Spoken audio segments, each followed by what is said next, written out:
Hi guys, how are you? Hope you are fine. So we are also fine. Once again, we welcome you all on behalf of ILM Open School. So today we are going to see about chapter 12 of English class 12. So name of the chapter is If I Were You. நான் மட்டும் நீயா இருந்தால் அப்படிங்கிற அந்த meaning தான் இந்த லெசனுடைய name. ஓகேவா? So இந்த லெசனுடைய ஸ்டோரி என்னன்னு பார்த்தீங்கன்னா ரொம்ப சிம்பிள் ஸ்டோரி. கெரார்ட் அப்படின்னு ஒரு இளைய மனிதர் இருந்திருக்காரு. அவரை பேக் பண்ணிட்டு இருக்காரு. இந்த வீட்டில் பேக் பண்ணிட்டு இருக்கும்போது சடனா ஒரு மனிதர் என்டர் ஆகுறாரு. அவர் அவர் மாதிரியே இருக்காரு. அவர் கையில ஒரு ரிவால்வர் துப்பாக்கி இருக்கு. இப்ப கெரால்ட் இருந்து அந்த மனிதருக்கு என்ன வேணும், அவரை மாதிரியே ஒரு மனிதருக்கு என்ன வேணும் அப்படின்னு பார்க்க போறோம். ஓகேவா? வாங்க லெசனுக்குள்ள போவோம். த இன்ட்ரூடர்ஸ் அரைவல். ஃபர்ஸ்ட் சீன்லயே அந்த உள்ள வரக்கூடிய இன்ட்ரூடர், அந்த அனுமதி இல்லாம வரக்கூடியவர் தான் இன்ட்ரூடர். ஓகேவா?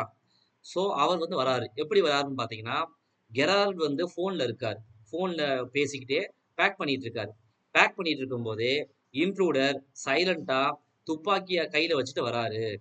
வரும்போதே இன்ட்ரூடர் என்ன பண்றாரு, அந்த கெரார்டோடைய ஹேண்ட்ஸை வந்து ரைஸ் பண்ண சொல்றாரு. இதுக்கு கெரார்டு ரெஸ்பான்ஸ் எப்படி இருந்துச்சுன்னா மெலோ டிராமேட்டிக். அதாவது நம்ம லாங்குவேஜ் சொல்றதா இருந்தா ரொம்ப சீனை போடுறதுன்னு சொல்லுவோம் மாதிரி, ரொம்ப ரியலா இல்லை, ரொம்ப ஒரு சீனை போடுற மாதிரி இருக்கு, ரொம்ப வந்து ஒரு ஃபேக்கா இருக்கு, மெலோ டிராமேட்டிக்கா இருக்கு.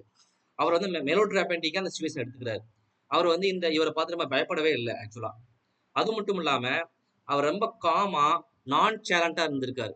ஸோ ஒரு பயமே இல்லாம நான் சேலண்டா இருந்திருக்காரு. அது மட்டும் இல்லாம அந்த இன்ட்ரூடர் பெர்மிஷன் கேட்டு அவருடைய கம்ஃபர்ட்டுக்காக அவருடைய பொசிஷனை சேஞ்ச் பண்ணிக்கிறார். ஓகே, ஏன் சேஞ்ச் பண்றாரு அப்படின்னு சொன்னா சிச்சுவேஷனை காமா அணுகிறதுக்காக அவர் வந்து பொறுமையா என்ன பண்றாரு, இன்ட்ரூடரோட பெர்மிஷனை கேட்டு அவர் நிக்கிற பொசிஷன்ல இருந்து கொஞ்சம் மாறிக்கிறார். மாறின பிறகு கெரார்டுக்கு வந்து அவரோட ஸ்டோரியை சொல்ல அவர் விருப்பப்படுறாரு.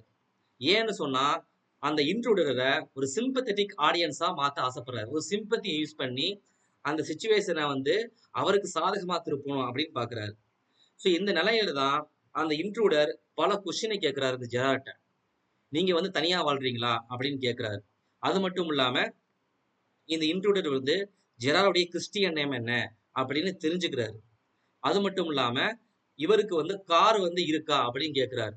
இந்த எல்லா கொஸ்டினுக்கும் கெரார்ட் வந்து கொஞ்சம் ஃபேக்கா ஆன்சர் பண்றாரு. எப்படி ஆன்சர் பண்றாருன்னா, ஆமா எனக்கு கார் இருக்கு, அது நியர்பை கேரேஜ்ல இருக்கு. கேரேஜ்னா கார் நிக்கிற இடம் தான், ஒரு வீட்டுக்கு அவுட் சைடு கார் ஷெட்டு போட்டிருக்க இடம் தான் கேரேஜ். அதுக்கப்புறம் வந்து கெரார்டோ என்ன சொல்றாருன்னா, எப்பயாவது விசிட்டர்ஸ் வருவாங்க, பேக்கர் பிரெட் விற்கிறவங்க, கிரீன் குரோசர் காய்கறி விற்கிறவங்க, மில்க் மேன் பால் போடுறவங்க வருவாங்க அப்படின்னு சொல்றாரு. அது மட்டும் இல்லாம the intruder claims Gerard never sees trades people. Intruder என்ன சொல்றாரு, நீங்க வந்து எந்த வியாபாரியும் பார்க்க மாட்டீங்களாமே, யார் வெளியூர் மக்களே தொடர்பு இல்லாம நீங்க இருக்கீங்களா அப்படின்னு சொல்றாரு. இது வந்து இதுக்கப்புறம் இன்ட்ரூடர் என்ன சொல்றாருன்னா, அவரை பத்தி அவரே பெருமையா பேசிட்டு, எப்படி பெருமையா பேசிக்கிறாருன்னா இன்டெலிஜென்ஸ், நான் ரொம்ப புத்திசாலி அப்படின்னு சொல்லிக்கிறாரு. அது மட்டும் இல்லாம சக்சஸ், தன்னுடைய வளர்ச்சி தன்னுடைய சக்சஸ்க்கு காரணம் அவருடைய புத்திசாலித்தனம் தான் அப்படின்னு சொல்லிக்கிறாரு. அது மட்டும் இல்லாம அவருடைய ஸ்பெஷாலிட்டியை பத்தி அவர் சொல்லிக்கிறாரு. அவர் வந்து நகை திருடு தான் அவருடைய ஸ்பெஷாலிட்டி. அது மட்டும் இல்லாம அவருடைய பிளானையும் சொல்றாரு.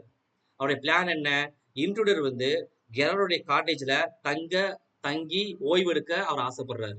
ஸோ இங்கேயே வந்து அவர் தங்க தான் ஆசைப்படுறாரு. அது தங்குறதுக்கு என்ன பண்ணணும்னா ஒரு மர்டர் பண்ணணும். என்ன மர்டர் பண்ணணும்னா இந்த கெரார்ட் வந்து இவரை மாதிரி இருக்கிறதுனால கெரார்டை மர்டர் பண்ணிட்டு இவரு அந்த வீட்டில் இருக்கலாம் அப்படின்னு பிளான் போடுறாரு. ஓகேவா? ஸோ இது வந்து இன்ட்ரூடர் என்ன பண்றாருன்னா கெராருடைய ஐடென்டிட்டியை அவரே வச்சுக்க விரும்புறாரு. இதான் ஐடென்டிட்டி தெஃப்ட்னு சொல்லுவாங்க. So Gerard's deduction. So Gerard வந்து அவரை பத்தி புரிஞ்சுக்க ஆசைப்படுறாரு. ஸோ அவர்கிட்ட சில கேள்விகளை கேட்கிறாரு.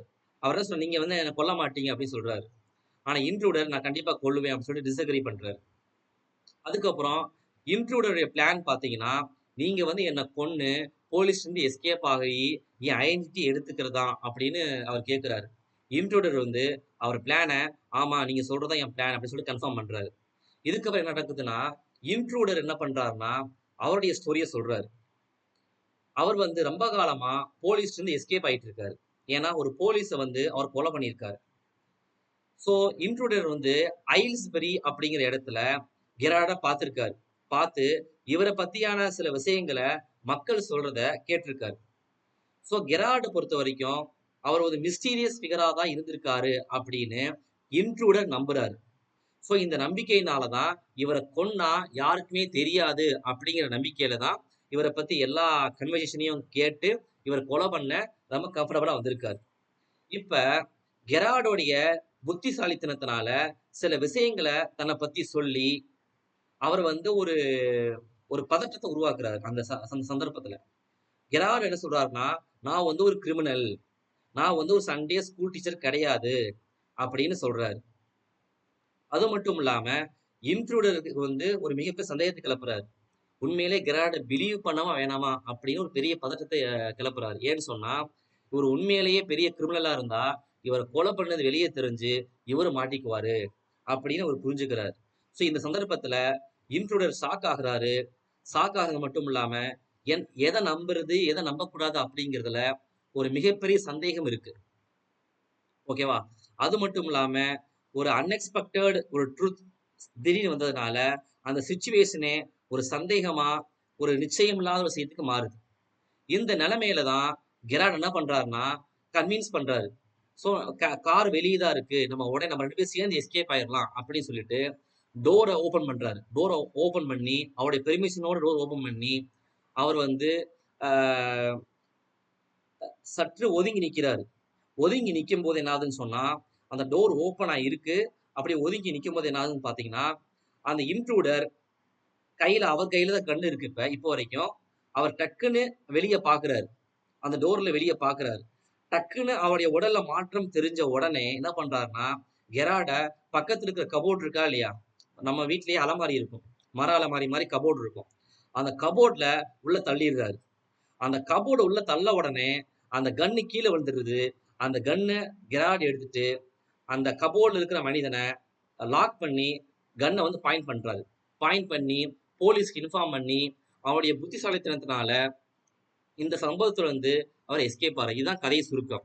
ஓகேவா?